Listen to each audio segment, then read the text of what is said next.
This is Michael Woodward, and this is Season 2, Episode 96 of the Jumble Think Podcast. T-minus 10, 9, 8, 7, 6, 5, 4, 3, 2, 1.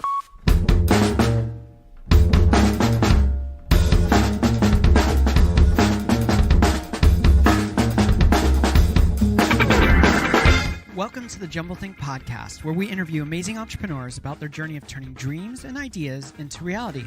Along the way, we'll share some tips on how you can turn your own dreams and ideas into reality too. Today on the podcast, we're talking to Shawn Johnson. More about Shawn in a moment.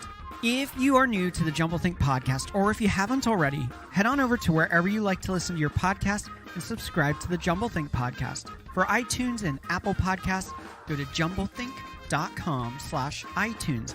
And for Spotify, jumblethink.com/Spotify. It will take you right to the app, right where you can subscribe to the podcast. While you're there, make sure you leave us a rating and review. Let us know what you think of the podcast. Now let's jump into today's episode.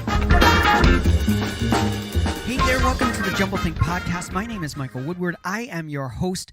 We have a pretty awesome episode lined up. But before we get rolling, I wanted to let you know about some exciting things happening at Jumble Think. I have a question. Have you ever had a big idea or dream and you got kind of stuck? You didn't know where to go or what to do next.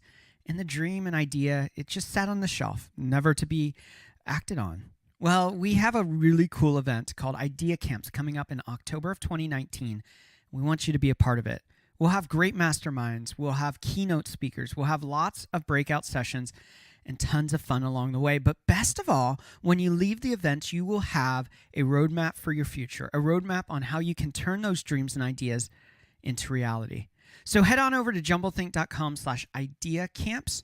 That's jumblethink.com/ideacamps. And learn a little bit more about what's going on. We're really excited about it, and we want you to be a part of it. So head on over and check it out. We also want to take a moment and thank the sponsors for today's episode, Flocksy and OpportunityInChina.com. Here's a little bit more about our friends over at Flocksy. You have a killer idea for the perfect graphic or website, but you feel stuck and overwhelmed by the cost and skills it takes to create those ideas. Maybe you lack the time you need to create them. No matter the obstacle, it's time to get that idea created. And our friends over at Flocksy can help you create those killer graphics, the perfect website, or even create the copy that's used on your next ad, all at a low cost, starting at $349 per month. Their on-demand, unlimited graphic design, web, and copywriting are backed by a 7-day money-back guarantee for all new accounts. And you'll be working with a dedicated US-based project manager assigned to your account. There are no hidden fees, and billing is month to month. So check them out for your next project and for the project after that too. You can find them at flocksy.com, FLOCKSY.com. Let them know that JumbleThink sent you. We also want to thank our friends over at OpportunityInChina.com for sponsoring today's episode. Have you been looking for a way to change your career or social prospects? Do you see the world around you changing and haven't quite figured out what path you should take? Well, you are not alone in seeking opportunity. Visit OpportunityInChina.com for access to scholarships to attend university in China. Or, if you have a bachelor's degree already, OpportunityInChina.com provides access to jobs in the educational sector all across China. Working in China is not only often well paid, but it will place you among 1/5 of the world's population, boosting your social network, bringing you more deeply into the story of globalization, and opening doors you never knew existed. So seize your opportunity now. Visit their website for more information at OpportunityInChina.com. They have a great podcast. You should check that out too. Simply search for Opportunity in China Podcast wherever you like to listen to podcasts. Now let's get to know today's guest, Shawn Johnson. Our guest today is Shawn Johnson. He is a partner at Digital Intent, which helps amazing companies transform themselves with technology. He has deep experience in product design and digital marketing and helps organizations understand how to combine the two to create better experiences for customers. Shawn is a general partner at Founder Equity, a Chicago-based venture fund, and teaches digital marketing at Northwestern's Kellogg School of Management. He's been featured in Forbes, Inc., Fortune, and more on topics related to entrepreneurship, venture capital, and digital marketing. Sean, thanks so much for being on the podcast today. Yeah, happy to be here. I been checking out what you're doing. Super excited about today's conversation. There's a lot of cool stuff that you work on. Yeah. Tell us a little bit about your journey into the entrepreneur and business space. Okay. Yeah. Most of it was dumb luck. Honestly, I had an undergrad degree in marketing from the University of Colorado. Yeah. I had a dad who was a business consultant and was sort of a weird guy in that he saw something in me that he thought would be really, I think, predictive of sort of having an entrepreneurial bent. And so he would give me books like the E-Myth, and he would tell me, like in high school, and he would tell me things like 9 out of 10 businesses fail, so you have to start 10 businesses. And I'd be like, that's cool, Dad, but I'm 16. Why are you telling me all this? And none of it really took until I was getting close to kind of graduation, and I thought, most of my peers were going and getting jobs at Procter & Gamble or at Nielsen or whatever, and I thought I got that itch a little bit, and I don't know if it was him just sort of indoctrinating me or whatever, but rather than going the traditional route, I decided to start a business out of college, and it was basically a marketing consulting company, and I ended up hooking up with another guy who was more of a tech-oriented person, and we kind of joined forces and started offering consulting services. And we didn't know, honestly, what the hell we were doing. We got some small clients, and I was better at getting PR than I was at getting business, which was pretty funny. But we did that for about a year, and then I went to Vegas and at a bachelor party, and I met a girl, and she lived in New York and was getting her MBA at NYU, and was working at Ernst & Young, and I thought, I see no reason why this. I was in Colorado. I see no reason why this can't work out, and so we talked for a little while, and then I ended up going to New York, and I had one job interview, and it was at a startup, kind of a needle in a haystack thing, and they were looking for an account manager. It was a higher ed marketing startup, and went there, got the job, flew out to New York, had my backpack with a laptop and some clothes, and that was pretty much it. And that was sort of how I got started. And it just happened to be this right combination of kind of a fairly rapidly growing company, a fair amount of dysfunction, and just lots of opportunity. And so I think, they had a lot of turnover issues and things like that. But for me, it was all exciting. And so I volunteered for everything I could volunteer for. And I was doing, I always had an interest in design. So I was doing design work at night for our design director at the time, for free on my client engagements, just because I wanted the reps, and, did enough of those where he ended up leaving the company and I took over his job. And then we had this opportunity. We saw Friendster, and we knew that yield was sort of an issue for universities. So a third of the students that you accept at a mid-tier school will actually end up attending in the fall, and they don't know which ones.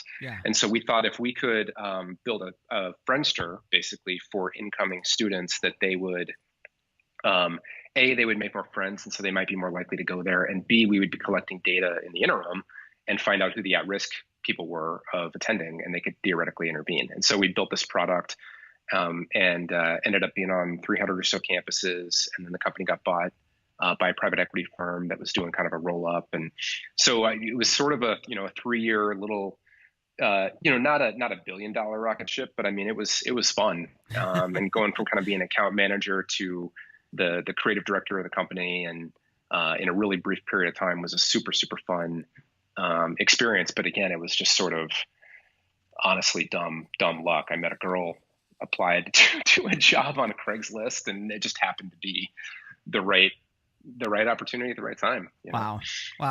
Sounds like a wild ride. And often in entrepreneurship and startups, you don't know what the story's going to be like as you get into it. For you, you've made this pivot where you work with other businesses now. Well, let's pause there. Why don't you tell us what you're doing now? Because you do a couple different things. So let's start there. Sure. Yeah. So I had I was at that company. That company got acquired. I did my time with them, working for bankers. Learned learned what that's like to work for private equity. Oh, and that's And a lot then of when fun, right? it's very different, right? Like it went from changing the world to, we're going to cut 5% from your team budget or whatever. So, but I did my time. And then when it was time, when I was able to leave, I left. And my wife and I had moved, the woman I met in Vegas became my wife. Oh, I was wondering that. So that's cool. Yeah. Yeah. What happens in Vegas gets married. But we had moved out to Chicago. She had taken a job for the guy that was the head of her group at Ernst & Young. Went and started his own company and recruited her basically. And so we went out to Chicago, and I was managing my team remotely. And I met this guy, Joe Dwyer, who's now my partner, but he was a venture partner at a VC firm called OCA here in town. Yeah. And he was trying to turn around one of their startups, and he needed a head of product to do it, and basically turn it into a tech company. And so his pitch was, I have 6 months of runway. We're probably not going to raise the next round of funding successfully because it's just too big of a lift in too brief a period of time, but I have to try. And so you're going to be working like a dog, and you have to build a brand new product from scratch, and you have to take less money, and it's probably not going to work. And I said, that sounds great. Let's do it. And so joined them. Worst sales pitch ever, right? I know.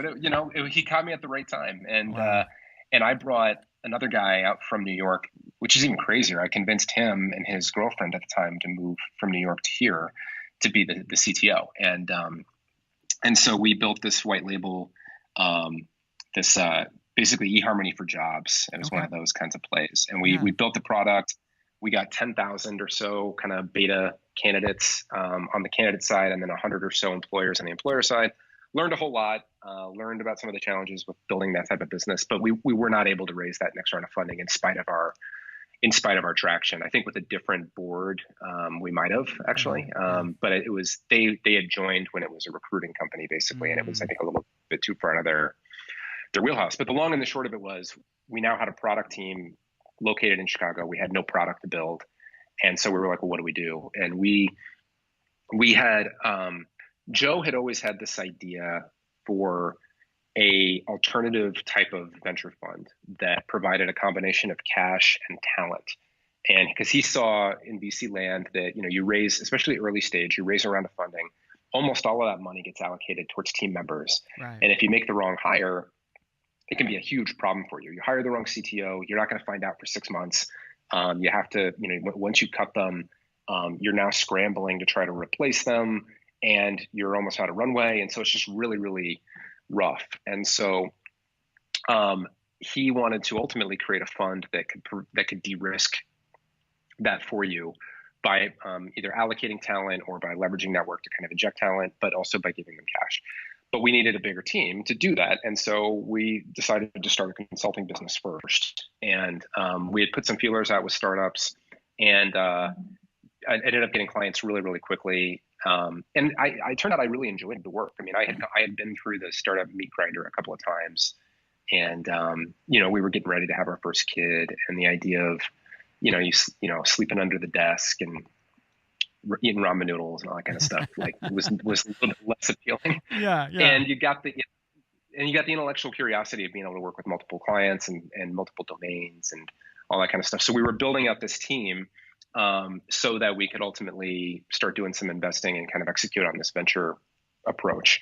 And so our early clients were startups, but then a couple of years ago, innovation groups started kind of springing up inside of BigCo, and they started approaching us and saying, hey, we have very similar problems to what these startup clients of yours have, in the sense that we have a bunch of business people, very deep domain expertise, really strong analytical skills, et cetera. But once we get the green light to execute on a particular idea, if it's going to manifest itself in kind of a digital solution, we don't have a lot of the design resources. We don't have a lot of the engineering resources. We don't have a lot of the the digital marketing distribution type resources. And so, can you help us?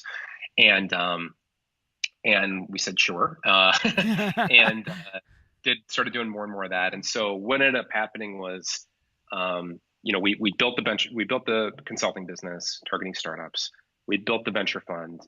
The consulting business started working more and more with innovation company or innovation groups, where that's now 90% of our revenue.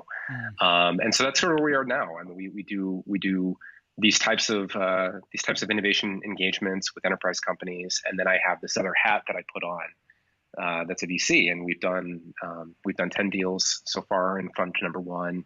It's about a $25 million fund, and hopefully do fund two, and continue to help these innovation firms, and that's sort of what I do. So it's it sort of happened organically. It wasn't necessarily a master plan where we are right now, but it turns out that it has some interesting symbioses in the sense that we can take our venture thinking hat and help our innovation clients think through sort of the strategy from a business model perspective and a go-to-market perspective with some of their ideas. We can advise them on, hey, we've learned the hard way that, in spite of all of our diligence work on the fund side, most of our investments are still going to fail. And if you think that you're going to put all your eggs in one basket and be successful from an innovation perspective, you're probably not. And so why not take a similar page from venture and spread risk across multiple initiatives and let them earn the right to get additional resources. So it's been really helpful that way. And then also on the other side, it's been really helpful because the most likely liquidity event for most startups is going to be a strategic acquisition of some kind. And so being able to talk to a lot of these innovation groups and corporate venture groups and things like that and learn, what are some of their problems that they're dealing with is really helpful in terms of shaping, sort of our worldview or helping develop pattern recognition when it's time to sit down with startups and look at their pitches and think about where do they fit kind of in the competitive landscape in the industry they're operating in, and what is their potential, what are the potential liquidity options look like if they're successful, all of that kind of thing. So, wow, really cool stuff. So you're talking about these different organizations that you're working with. You've got Digital Intent, you've got Founder Equity, and Digital Intent. So tell us a little bit about the process of what a typical engagement with that company would look like. What would you do for a business or one of these innovation companies coming in? What would you be doing with them through that process? Sure. It varies. And the short answer is that we try to fill gaps for them. Okay. What we did is we tried to build out all of the competencies that someone would need theoretically if they were, at the time it was initially, if we're building a startup, but it morphed into if you're trying to execute on an innovation initiative that's going to manifest itself digitally. And so that starts with, sort of the high level kind of corporate, where are we trying to go? What are some of the trends with sort of emerging technology and how can we theoretically leverage those? What's some of the data that we might be sitting on that might allow us to either create some solutions that are incremental in nature and improve sort of operational efficiency, or can potentially manifest themselves in new products or solutions for our customers. We do a lot of what we now call, customer development, what we used to call just going and talking to people to uncover sort of stakeholder needs and what are problems that we're not currently solving. Exactly. Yeah. What are some problems we're not currently solving? What are some supplementary products or services or pain points that they have that we might be able to help them with? And then once opportunities have been identified, we try to do a very lean, sort of iterative approach of collecting sort of what we call validated learning. And the idea is to de-risk the idea. So don't go from, hey, great idea, let's build the thing. We had a client that told us that innovation for them historically was 5 years and $10 million. And at the end of it, they built something that doesn't do what the customer is wanting. And so Wow. we try to stay really close to the customer, and we try to do, what they call sort of an MVP, but realizing that an MVP is not, or does not need to be software. An MVP can be, like an Amazonian type press release that you go and get feedback on. It could be a clickable prototype that you go get feedback on. It could be a landing page with some paid acquisition behind it to test value prop and test targeting and test creative, all of those kinds of things. So we try to engage in a series of iterative experiments to de-risk what we think the riskiest hypothesis is, and then either iterate on that or kill the idea before we waste a lot of resources. Or if it actually warrants it, then we build kind of an initial version of the software for them. and then try to help them, depending on what the nature of the product is, try to help them get distribution with it and iterate on that to get it to a place where it's doing what they want it to do. And so if it's an internal piece of software, that looks like, so for Kindred Healthcare as an example, we built a tool that's a patient and family communication tool with their therapists. So what that looks like is going to their facilities and showing their therapists how the product works, helping them with onboarding. As we're doing that process, learning in the field kind of what's working, what's not with the platform, so that we can improve it for the next batch of releases. Yeah. For a client like US Cellular, which is a B2C product, it's actual paid acquisition, content marketing, some of the typical sort of B2C distribution stuff that you would typically do. And so we have the ability to go end to end that way for clients. Practically speaking, we try to be pragmatic about it. And if you have great internal resources on the customer development side, then we're not going to come in and say it's got to be our research. If you have great engineers, we'll design something and hand it to them and try to work with them as closely as we can. But in most cases, they either are coming to us because they want to become a tech business and they're not entirely sure how, or they have an idea for something that they want to build and they need a partner to kind of help them execute on that. So those are the two most common reasons. But we have the ability to sort of go end to end if necessary. So you can help with places that people might have blind sides to, or blind spots where they may, like you were saying there, hey, they may be great on the analytical side, but they don't have the engineers to develop out whatever they're developing. So you would come in and help fill those gaps, and then also give them the perspective on best practices through that build cycle. Is that fair? No, that's absolutely right. So what often they'll have engineering, they obviously have IT groups and things like that. Often what happens is that the IT group doesn't have the bandwidth or the interest, or they don't have that mandate to kind of help, or the client sort of realizes that they need this thing to be a little bit more agile, and maybe their internal team tends to operate on a quarterly or even annual sort of release cycle, and they realize, hey, we need to be much more responsive based on customer feedback in terms of doing this. And so we'll work alongside them. And then when it comes time to sort of fold it back into the mothership, we obviously will help them try to facilitate that whole process. And that can look like a variety of things. Sometimes that's going on site and training their internal team on some sort of more iterative kind of practices, a lot around sort of analytics and what analytics should you be paying attention to inside of the product, and how do you craft experiments based on those sorts of analytics to manipulate a particular metric in the app. A lot of those types of things. We're going to dive back into that a little bit more in segment 2. As we wrap up this segment, I have a couple final thoughts for you. The first one is, how are you finding purpose in what you do? Boy, that's a big question. From a startup perspective, I love, and really in the innovation side too, I was always drawn to people that were trying to make something new. And so this didn't exist in the world. Now it exists.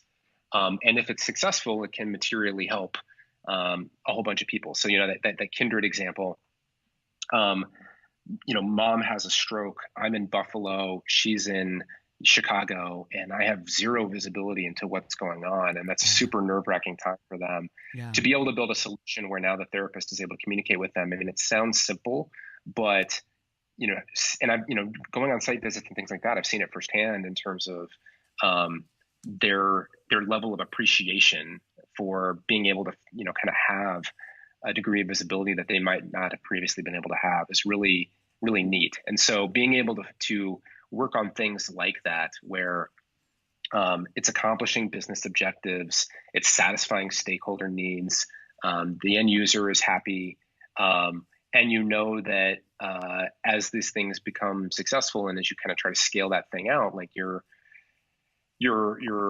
satisfying satisfying a bunch of people, and you made something that just didn't exist in the world is really, really fun. And so I've always enjoyed that. And then the fund is another manifestation of it. It's like, here are these really brilliant founders that are working on interesting stuff. And what they're needing is capital resources, or human capital resources, or financial resources. Being able to kind of help them accomplish their vision is similarly, super, super rewarding. What's one challenge you're currently working to overcome in your own business? Well, sort of the ever present challenge is focus, and that's one of the things. It's one of the things I get asked probably more than anything else, is like, how the hell do you juggle these things? And I also, the nature of my wife's work is, she's a managing director at a consulting firm now, travels a lot. I'm also Mr. Dad most nights. Yeah. So, and then you layer on, teaching at Kellogg and all of these things. It's both a personal organization approach, which I think I've got some pretty robust kind of things there, but then there's also just sort of a psychological, how do I switch from this to this? How do I create practices or routines or rituals, or how do I train myself so that I can be fully present and additive as much as possible? And that's something I'm still learning. I mean, I'll leave a board meeting sometimes and be like, I wasn't fully there. Or, I think one of the areas where I've noticed it the most is in my just straight up management of team members, where it's sort of like kids. Like, the kids don't, your kids don't scream at you when you're neglecting them, and you're not going to know until they're 25. With employees, sometimes, they're not going to necessarily scream and tell you, hey, I need more attention, until they're on their way out the door. And so sometimes I get such tunnel vision in trying to help our startups kind of overcome huge obstacles, or in the weeds with clients, or working on getting new business or whatever. And then I'll sometimes get blindsided and realize I wasn't spending enough time, or being present enough sometimes with my internal team. So those are some areas that I'm personally, sort of trying to work on. And then at the individual company level, I mean, with the fund companies in particular, I mean, it's just, there's so many fires you're constantly trying to put out, and every single one of them is sort of a different thing. Yeah. And then our final question for this segment is, what's the next big goal you have for the business? Where do you want to go next? Boy, that's a great question. I mean, I was a very goal-oriented person for the first major part of my career, and I actually had a little bit of I wouldn't call it a midlife crisis, but yeah, we'll call it a midlife crisis. Sure. I was really lucky in that I was able to accomplish a fair number of things that I had written down really early in my career. And a couple of things happened with that. Like, one, that opened up a whole bunch of opportunities, and it was great. But the other one was I think I was so focused on the summit that I expected it to feel a certain way, and it didn't. Yeah. And that became a little bit disillusioning, if that's a word, for me for a while. And where I kind of settled was two things. One, focusing personally on process and on being, calling it like flow state or whatever, and just sort of working on being present more often, because I realized that was what I enjoyed, was the climb and the struggle and all of that, trying to be present as much as I could there. And then two, patient. And what I mean by that is, like many people, I mean, you talk to a lot of folks. I mean, I think the average tenure in a position is like 2 years or something crazy. It's not a lot of time. And there is a big, especially in startup land, I think there is this big, there's a culture towards novelty, and there's a culture towards new things. And I get a lot of that by virtue of just being able to work with consulting clients and being able to invest in new companies and try to help them out and all that kind of thing. So I'm able to get that gratification in a lot of ways. But you get that itch sometimes where you're like, hey, I've been doing this consulting thing for 8 years now. What to your point, like, what is next? And I think for me right now, it's, when I step back and I think, well, what would I do if everything around me cratered and I had to start over? And the conclusion I came to was I want to do the same stuff. Basically, Yeah. I want to continue to invest in these companies, and I love sitting down with clients. And so, from that perspective, I feel like I'm effectively right where I want to be. And so I think it's practicing sort of contentment with that. And when that little itch in your brain that kind of craves novelty or whatever kind of rears its head, say, it's healthy for me to kind of be where I'm at and to see things sort of all the way through, and to humble myself a little bit and say I don't need to go and chase some shiny new object, but enjoy where I'm at. Realize that this is, if I step back and think about it, this is 100% what I want to be doing, and just focus on kind of bringing 100% of myself to that each day is sort of what I'm trying to work on. And I know it's not a very satisfying answer to, it's not exciting. But I did a lot of excitement. Like I was inside of several startups. I went through, I know what it's like to go 100 miles an hour.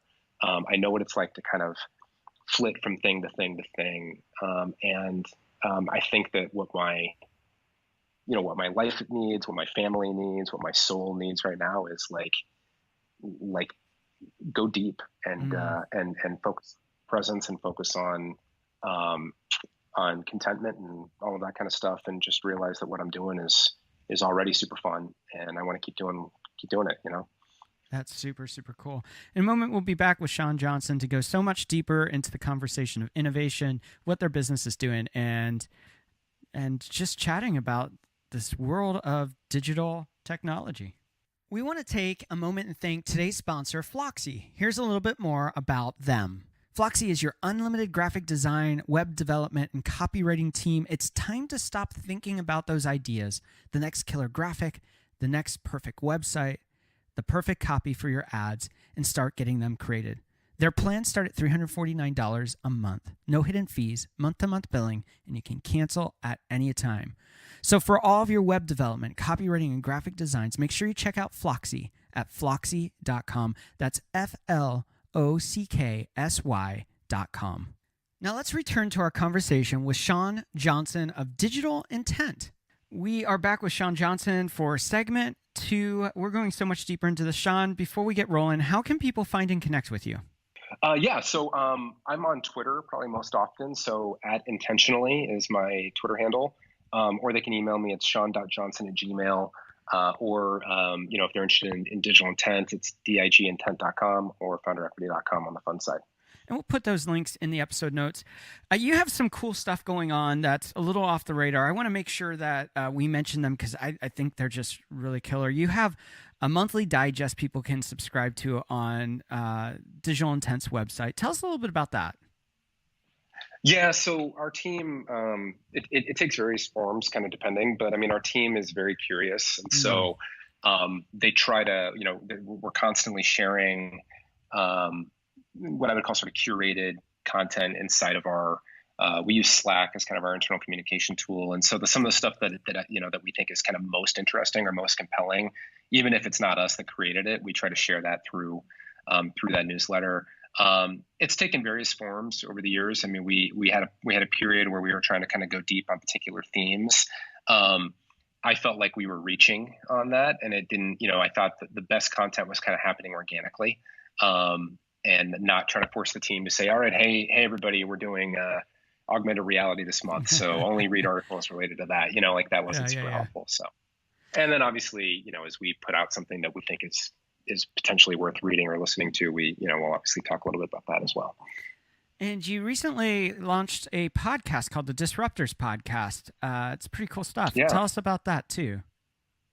Yeah, I mean, probably like you, I one of the nice things about what my job is I get to interact with a bunch of people that are candidly a lot smarter than I am, and just have had the opportunity to go deep in particular domains. One of the I guess maybe downsides of what it is that I do is that I am a sort of a jack of all trades. And so I can go relatively deep with people on a whole bunch of stuff, but there are people who've made it their life's work to understand blockchain or understand technology within the context of healthcare or whatever. And so, and I've had the good fortune of being able to meet a lot of those folks over the years. And so it was, hey, basically, let's take the kinds of conversations that we are having over drinks or whatever, and let's put them online. And so, there's not a real industry focus or topical focus. It's really just who's smart and who is thinking about things really, really deeply in a particular domain that would be relevant, mostly to innovation teams or kind of or a corporate kind of environment. But I think they're also really, really helpful for startup founders and startup teams as well, or anybody really that's trying to understand the very rapidly changing world of kind of emerging technology. And so that was sort of the goal behind that. Okay, so I want to go a little bit deeper into innovation versus inventing, because you talked a little bit about it in the first segment. And there's a vast difference between inventing something that didn't exist and innovating on something, whether it's internally on your business, how you work with your clients, or technology to serve them. It feels like we're in a shift where the online space specifically, there was a lot of invention going on, a lot of creating stuff that didn't exist because the space was so wide open. And it seems like now we're getting to a season where a lot of the great ideas have already been done. Now it's about innovating on them and growing. Do you think that's fair? Mm-hmm. Okay, so tell us a little bit about how, as innovators, we can approach startups to come in and say, hey, this is a noisy space, but we can do it better or evolve that. So talk to us about some practical tips we can use for innovation in our own businesses and growing. Yeah, so that's a big topic. So I think a couple things. One, I think that there still is a ton of opportunity sort of all over the place, and a lot of, one of the things that I think you're seeing right now with what you were sort of calling the decrease in sort of invention or what we would call sort of disruptive new ideas, I think is a lot of it is a technology question and a distribution question. And what I mean by that is mobile was sort of a big, huge wave, and a lot of the use cases for that needed to sort of be explored. And that was a very transformative, I would say almost as transformative as the internet itself, in terms of what does it mean to have a computer literally with you constantly. And so there was a whole bunch of kind of white space there. And the barriers to entry were relatively modest, in the sense that, if I am a programmer, I can wrap my head around Objective-C or Python or whatever, relatively quickly, and I can build solutions for that. I think that a lot of those use cases, to your point, like the low-hanging fruit is for the most part been tackled. Right. And where you're seeing innovative new ideas, I think to a large degree are around more complicated problems that require both kind of deeper sort of domain expertise, and then as well really strong sort of executional skills. So you look at something like it's like the difference between I have a new idea for a weather app and something like Uber, which is really business model reinvention. To perceive that there is all of this excess inventory sitting around with these cars, and to figure out a way to extract that value is a much more complicated problem than just building something that can manifest itself with tech. And so I think that a lot of the low-hanging fruit in terms of just little apps that kind of sit on top of my screen, I think you're right, are it's going to be tougher to do that. And then I think the other issue is around distribution. And what I mean by that is a lot of the early wins were leveraging platforms. So Facebook comes out with the Facebook platform, and you see companies like Zynga and things like that kind of drive really rapid growth through really strong invite loops and network effects. And then you see the same thing to a lesser degree with mobile, as mobile app installs became a thing, and you're able to drive installs for 50 cents or whatever. It was really relatively inexpensive to drive a lot of acquisition. And I think what you're seeing now is that a lot of those options are sort of not drying up, but they're more cost prohibitive. It's a lot more expensive to drive distribution, through the App Store today than it used to be. And I think at the same time, companies have realized a bunch of factors, right? As a consumer, I have a bunch of apps on my phone. I use probably 5 of them on a daily basis, and there's a lot of app fatigue where I think the average user today installs 0 apps on their phone, 0 new apps, right? And so that's sort of what you're up against. I've got my weather app, I've got my cooking app, I've got my my email and my calendar tool and all of those kinds of things, and so it can be tough. I'm not looking for that stuff necessarily. And then a lot of the things that were made invites really, really easy around accessing all my Facebook contacts or whatever, those are also been closed. Like Facebook realized, oh, it's a problem to let people just spam the hell out of their address books for some app, and so they closed those loops. And you see them now, like they've learned their lesson.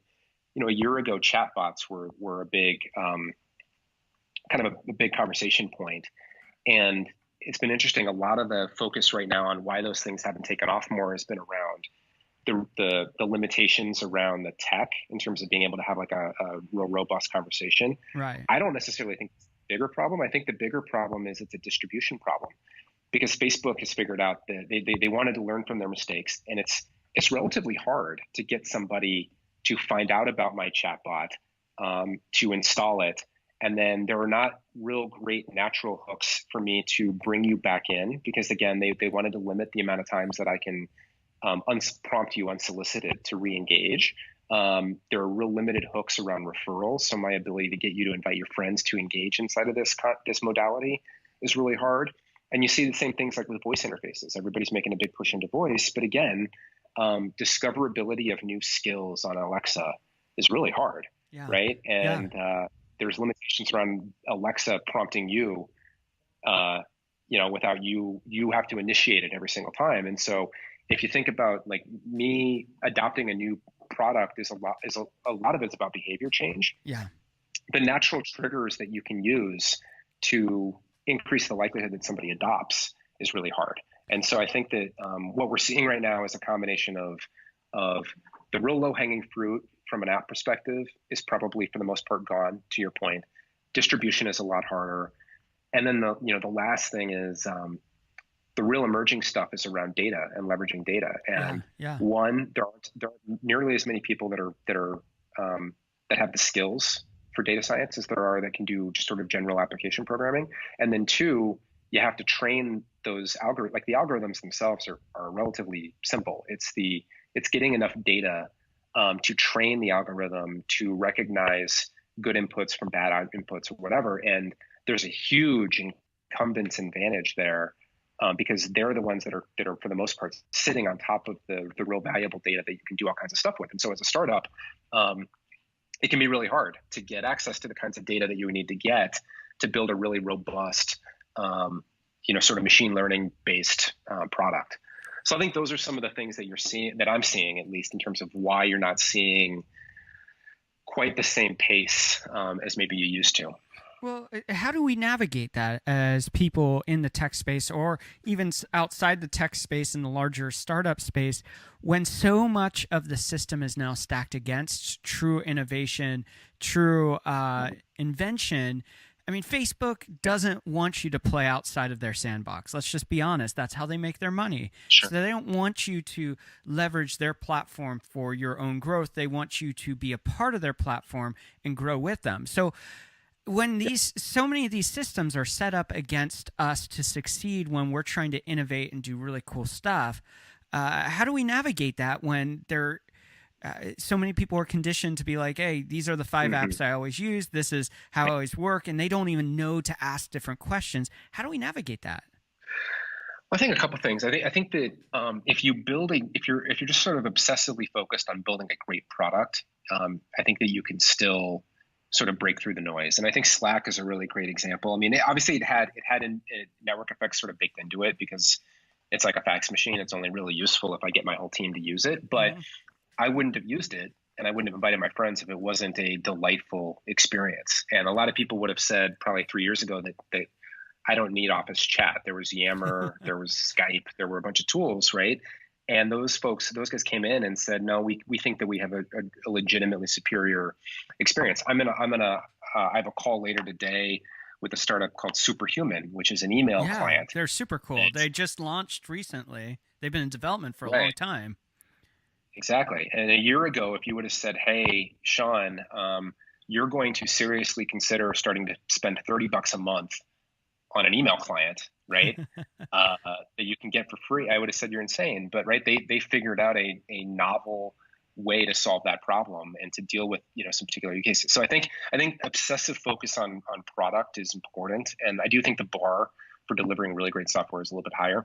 And then I think the second thing is find other distribution advantages, and often that means niching down. That means identifying a beachhead that is a lot more targeted, where that you can speak exactly in their language and address their exact pain points, and you also know where they hang out, and if they talk to each other or not. And if you can find something like that, they very often tell each other and tell their friends, and you can drive. That's how you can kind of get that early foothold, and then you can sort of do kind of a land and expand and kind of go in progressively larger circles. And so I think that's another way to do it. Going after the whole world, I think, is a really, really difficult approach. And it just makes it really hard because you end up rounding. If you're trying to do that at the outset, you round off a lot of the edges of what makes your product really, really compelling. Yeah. That's something that I see in the innovation side that's really hard, because a lot of these companies,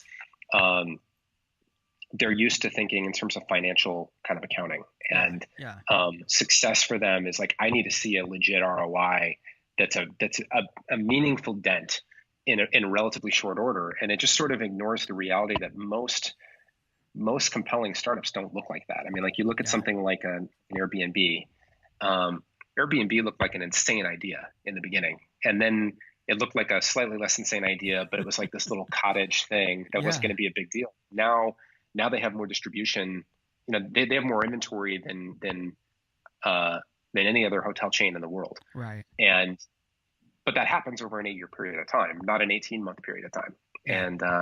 And so an unwillingness to kind of niche down and to really nail it for a particular group of users and sort of go from there, I think is one of the issues that innovation groups in particular deal with. So start small, start narrow in your focus, and then let it organically grow broader as there's a need for it and a market for it, where people want to engage with what you have because of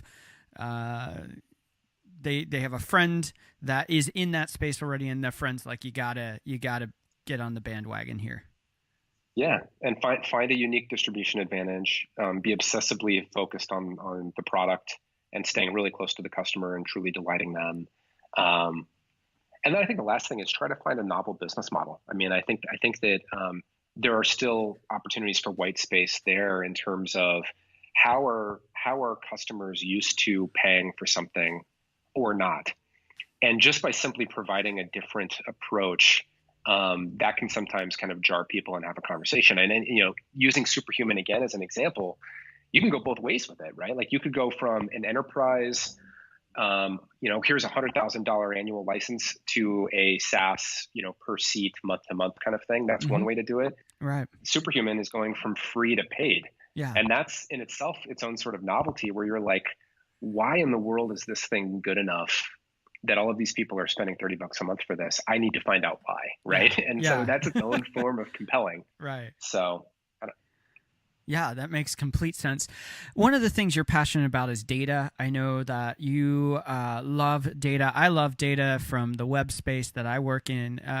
Tell us how more of us in the startup or entrepreneurial space need to be relying on data to give us aha moments to really bring revelation of what is and what isn't working and how we can navigate those. Yeah. So one of the things that we like to do with clients is build what we call a growth model. And it's not, we didn't invent them.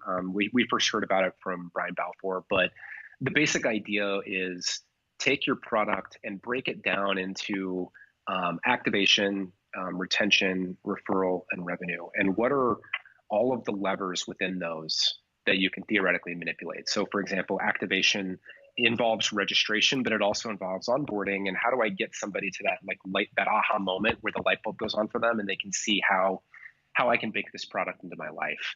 And what are all of the steps? What's every single screen or every single step that a user has to complete inside of that little miniature journey to get there?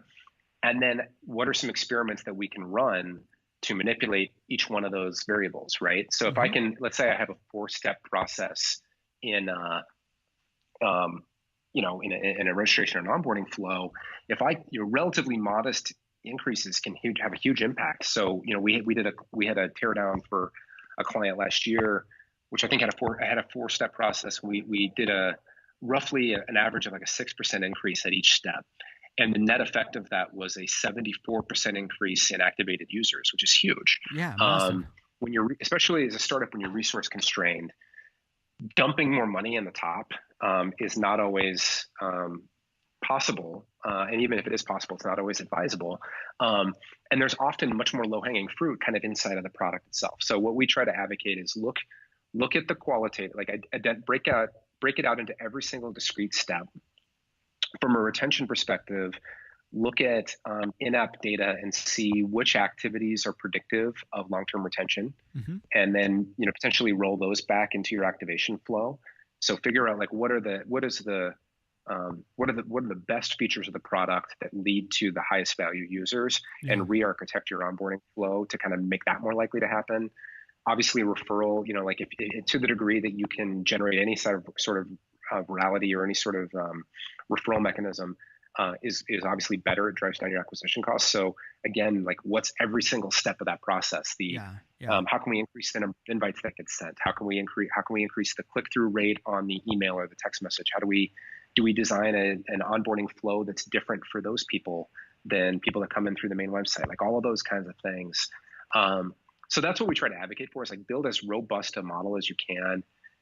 Use that model to identify bottlenecks, supplement that with qualitative. So go and talk to people and find out why are they bailing at this step of my registration process, for example, and try to figure out what's going on there. And then create a bunch of experiments to manipulate the kind of the highest value areas. And one of the other benefits, of having that model is you can do sensitivity analysis on it. And you can say, all right, if I do this versus this, what's going to have a bigger impact in terms of monthly actives or whatever our bottom line metric or North Star metric kind of is. So that's one of the things that we try to kind of advocate, and we try to build models around for our clients and try to get them to actually use it as a management tool to inform product roadmap decisions and decision making once a product is live. Super, super cool. You have a lot going on. You even have some workshops through Digital Intent. You have your VC venture fund that you run. Who are the kind of people, if they're listening right now, and they're going, I really like Sean. I like what he's talking about. I really connect with this, and maybe I'm a good fit for what they're doing. Who are those right people? From a team member perspective, I really like just kind of a combination of intelligence and humility. And intelligence is kind of hard. It's a broad thing to say. I get told often internally, and it's almost I'm so close to it that I'm always a little surprised. But even with team members that leave, I ask them what was it that you really liked about being here? They're like, everybody's so just so smart and curious. And curious, I think, is one of the common threads. They really want to understand a domain, or they really want to understand a variety of things, and they try to really go deep. From an engineering perspective, we try to hire generalists that like to learn different stacks of technology, and they're not dogmatic about what tools they use. From a marketing perspective, I try to find and then create what we call sort of full stack marketers. So people that are, maybe have strengths on content marketing, but really want to learn paid acquisition or really want to learn whatever. Try to find people that can add as value in as many ways as you possibly can. And part of why we do that is we try to be good stewards of the resources that our clients give us. And so by cross-training and having cross-functional teams that can get as far as you can is really important. And if you look at really successful early stage startups, that's sort of what they look like. You've got the hacker, the hustler, the visionary, to use Paul Graham's sort of language. But you got relatively small teams that wear lots of different hats and are comfortable doing that, and are comfortable with ambiguity and comfortable with kind of picking up new skills and things like that. And so So someone who's curious, someone who's resourceful and likes to take it upon themselves to learn stuff. We arm them with as much as we can, and we'll send them to conferences and things like that. But the best ones are ones that like to go on their own at night too and pick up new skills, reading books or submitting themselves to kind of their own curriculum or whatever. Having a degree of kind of having a nice combination of sort of being interested in the data and being willing to submit themselves to the data for decision making. Versus just, he said, she said, but coupled kind of creativity, I think is important. And then the last one is probably just hustle. And if we're going to help our clients move like startups, our team needs to have a similar degree of hustle that startups do. And that doesn't mean work 80 hours a week, but it does mean when you're here, how can you again be as present as possible and bring as much energy as possible and move as quickly as you can in a responsible way to help our clients kind of get as much traction as they possibly can with the resources that they're providing us with. Very, very cool. In a moment, we'll be back with Shawn Johnson for our rapid fire questions. We want to take a moment and thank OpportunityInChina.com for sponsoring today's episode. Here's a little bit more about them. At the dawn of the 19th century, forward-thinking people moved to the commercial centers of Europe.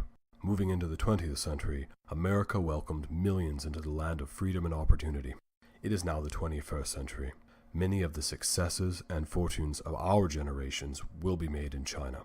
To learn how you can seize opportunity in China, follow the Opportunity in China podcast. The Opportunity in China podcast is available anywhere podcasts are streamed, or you can visit our website at opportunityinchina.com. Now let's jump into rapid fire questions with Shawn Johnson. We are back with Shawn Johnson and rapid fire questions. Here is the first rapid fire question. What is one tip you'd give someone with a big idea or dream and they don't know where to start? Talk to people. So go, who are you building this for? And then get outside of your own head and go actually talk to them. It's the fastest way to de-risk your idea, to figure out what parts of the idea make sense and don't. And to, even sometimes get customers where if they're leaning forward and they get really animated and they're like, yeah, please build this. And here's 5 other people you should talk to, right? Wow. Like that's kind of what you're going for. So talk to people as quickly as you can. What is one change you would like to see in the world? Oh boy. Loaded question. I know. Yeah, boy. I'll just speak for kind of the venture world and like the startup world. Yeah. A little bit of humility, I think.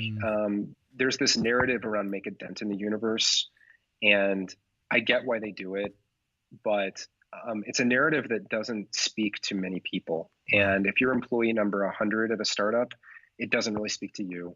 If you're any one of the people that, that most of the people that we interact with on a daily basis, like in the service industry or whatever, it doesn't speak to them, doesn't speak to people that are really not in a cup, like that don't have a lot of the privileges that we have and things like that. And I think it has some bad externalities to it. I mean, it's if you worked on a startup and you failed, you're seeing it like lots of people dealing with depression and things like that. And it's because they think that in order for them to be worthwhile as people, almost, they have to be working on an idea that's, a potential $1 billion idea. And there is nothing wrong in my mind with having even the phrase entrepreneurship kind of got hijacked to mean high risk, rapid scale tech, basically. And that's just not reality, I don't think. I think that there's a lot of virtue and a lot of nobility in starting a laundromat or starting a consulting firm, or whatever. So I would love to see just sort of a narrative that gives people a little bit more grace and a little bit more you are a worthwhile person, even if you are not trying to be Elon Musk, right? And your idea is a worthwhile idea, even if you're not trying to be Elon Musk. Yeah. What do you want your legacy to be? That's another good question. I think along similar lines, like I've tried to cultivate a bit of humility there too, and just sort of realizing like we spend so much of our energy kind of building these like sandcastles, and You think of a guy like Kevin Rose who built Dig and all that kind of stuff. Like, nothing against Kevin Rose, but like 50 years from now, pretty much nobody's going to know who Kevin Rose is, and there's nothing wrong with that. Yeah. But we're sort of obsessed with this idea of like, I'm going to all of these sacrifices I'm making to my health, to my family, to my friends, where I'm becoming sort of this one-dimensional person, are worth it because some version of either money or legacy or whatever. And just realizing that, like, I don't know, like, I really resonated. I read a book a couple years ago. I don't even remember the name of the book, but I really resonated with this idea of having the metric that you're kind of designing your life around. It'll sound a little bit morbid, but the idea of like, how many people are at your funeral? Yeah. Meaning, how many people did you make not because you're famous, like, and it's sort of a scene thing, but like I made such an impact on this person's life that they found out. They lived in Seattle and I'm in Chicago, and they heard about it and they dropped what they did and flew across the country to kind of be there. Yeah. And what are the kinds of things that they would say if they got up and they had the microphone or whatever? It was just a really, I get the morbidity of it, but it was a really interesting lens at like, what are the things that I'm doing right now for my team, for my business partners, for the entrepreneurs I'm investing in, that would cause them to kind of want to do that. I thought that was a really neat way of kind of thinking about legacy, and not be thinking in terms of 100 years, building this big enduring company, because honestly, you're not going to be there anymore. Who cares, really? I mean, like, what about, like, what will my kids say? What will my wife say? What will my business partners say? My employees say? That kind of thing. Yeah. Where do you find inspiration? Everywhere. I mean, that's one of the fun things about what we do is like, there's so many ideas. I mean, we're talking with a company right now that's in the medical billing space, and that doesn't sound that compelling at the outset, but like, it's fascinating once you get into it. And like, that's been one of the fun things with doing the podcast. I'm sure you've seen that too, is like, the world is full of fascinating stuff and every industry is fascinating. And so just kind of having a big antenna for it, and expect in this conversation with this person that they are going to say something that's going to be utterly fascinating. And if you go into it with that expectation, I think that you end up finding yourself being really surprised a lot more often. What is one book you think every dreamer or entrepreneur should read, and why? Boy, I have to choose one. Honestly, this sounds really mundane, but there's Getting Things Done by David Allen is like a book about personal organization. And I think and the only reason why I say that is the world is full of idea people, right? And what I used to admire ideas. Today, having been through the ringer a bunch of times and seen, failed companies and people whose ideas didn't go anywhere, what I really admire now is execution and having an execution habit. And that book, just at a personal level, not necessarily an organizational level, but at a personal level, I know that dramatically increased my own output and my own ability to kind of be productive and to move things forward while being kind of relatively calm, and so anybody that feels like they can't get things done in the period of time that they have, I would 100% recommend that book too. It was very transformative for me, very transformative for my wife. And, many of the people I've given it to, they'll text me a year later and be like, hey, I finally read the book that you gave me. Thank you. So. Wow. What is one trend you're currently excited about? Boy, one trend.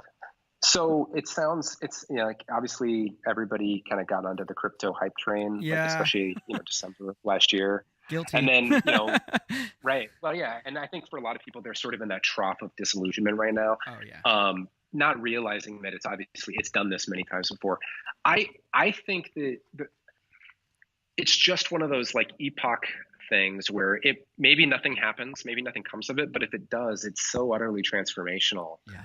Like, what could be a bigger vision than I'm going to rethink money? It's super, super fascinating to me. And I don't know what's going to happen with it. Who knows? I don't know if Bitcoin will be the thing, or if something else will happen, or if it'll be sort of regulated out of existence, or if, federal governments will kind of come up with their own cryptocurrency to replace paper currency. I don't know how it's going to play out, but just the almost the philosophy behind it and the economic questions and debates that people are having, I think are really, really interesting. I agree so much on that. What is one habit you find helpful in your life as an entrepreneur? So one of the habits I've been trying to work on is meditation, and obviously that's been a relatively buzzy thing lately too. But again, just to try to remain centered and to cultivate an ability to kind of focus on one thing at a time is really helpful. I think there's research behind it. You make a lot more progress by single tasking than multitasking. If you feel busy, you're not necessarily effective. Yeah. Two, regulating emotion. Like startups are a huge roller coaster, really negative things and really positive things happen. And if you find yourself subject to those whims, it can be really hard and really taxing on you physically and emotionally and relationally and all that kind of stuff. And so it's helped me be a little bit more even. So I would say meditation. How do you start and finish your day? There's supposed to be a good answer to this. Candidly, my daughter usually wakes me up and asks, "Puppy yet?" And then I say no, and then she cries. My wife's really good. She gets up at 5:30 in the morning and goes to CrossFit. And I aspire in many ways to be my wife. But no, I usually roll out of bed when my kids wake me up, and then I'm sort of in dad mode, getting lunches made and getting breakfast together, and kind of a mess that way. I try to be a little bit better at night. We try to do a variety of exercises there where it's silencing the phone, trying to stretch. I try to do that's when I try to get my reading done, but it's really hard. I mean, the kids go to bed at 8, and I've got 2 or 3 hours to kind of either catch up on work or connect with my wife or get a workout in or read or whatever. And so even that stuff kind of changes night to night. What I try to avoid though is getting stuck in like social media tunnels or just like zoning out on Netflix or whatever. I try to do things that are going to be sort of like soul filling rather than sapping right before I go to bed. If you weren't doing what you're doing today, what do you think you'd be doing? Well, I don't know, because I love so much what I'm doing. And like I said, if everything were to blow up again and I had to start over, I would probably start building something again. And it probably would look a little bit like what it is that I'm doing. But if it were a completely different world in a completely different space, I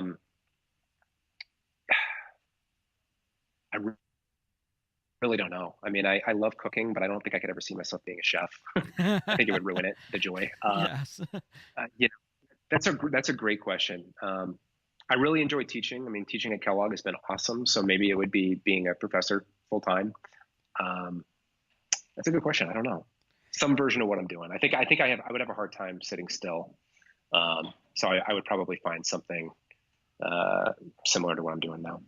And our final rapid fire question is, what is one dream you're still wanting to fulfill for your own life? So I'm actually writing a children's book right now. Oh, wow. Cool. So about business. And it's an idea that I've been kind of thinking about for a number of years. And I've got the manuscript for it, and I'm evaluating whether to traditionally publish or self-publish or whatever, and trying to wrap my head around that space. But I'm pretty excited about that. I think my dad gave me a really huge gift, in spite of how weird it was, by teaching me that like I can create something, right? Like if you can figure out something how to give people something that they want, to a certain degree, like macroeconomic trends and things like that, like you don't have to live in fear of that stuff and fear of where your job is going to go. And that you can create value for people and all that kind of thing. So he gave me a huge gift, and it's a gift I want to give my kids. And then kind of to a larger degree, I want to be able to kind of give a bunch of kids that confidence, even if they never go and start a business, just to know that they could and that it's possible. Yeah. And, that's kind of exciting to me. So. Very cool. As we wrap up today's episode, what's your final thought for us today? Boy, go try stuff. Talk to customers. Obsess over creating things that people want. Don't be afraid. Sort of get out of your own head. Why it's going to fail, and just kind of stay humble and work hard. Very cool. Sean, thanks so much for taking time out and being with us today. Oh, this was awesome. Really appreciate it. Once again, we want to thank Sean Johnson for taking time and being on the podcast today. Make sure you check the episode notes on how you can connect with him. As we wrap up today's episode, I want to remind you we are launching Idea Camps in October of 2019. You need to be a part of them, especially if you've been mulling over that dream and idea that you've had, just haven't gotten the traction to move forward. Go on over to jumblethink.com/ideacamps to learn more about the events and the exciting things we have planned for it. As we wrap up today's episode, it's your turn now. If you have big ideas and dreams, you have to execute on them. I love that idea of building an execution habit. So what is the habit you're going to build, and how are you going to execute on the dreams and ideas stored inside of you? I want you to think about that, come up with a plan, and move forward. Thanks again for tuning in. Now go chase those dreams and ideas and change the world around you. Sur les côtés, vous êtes une autre personne.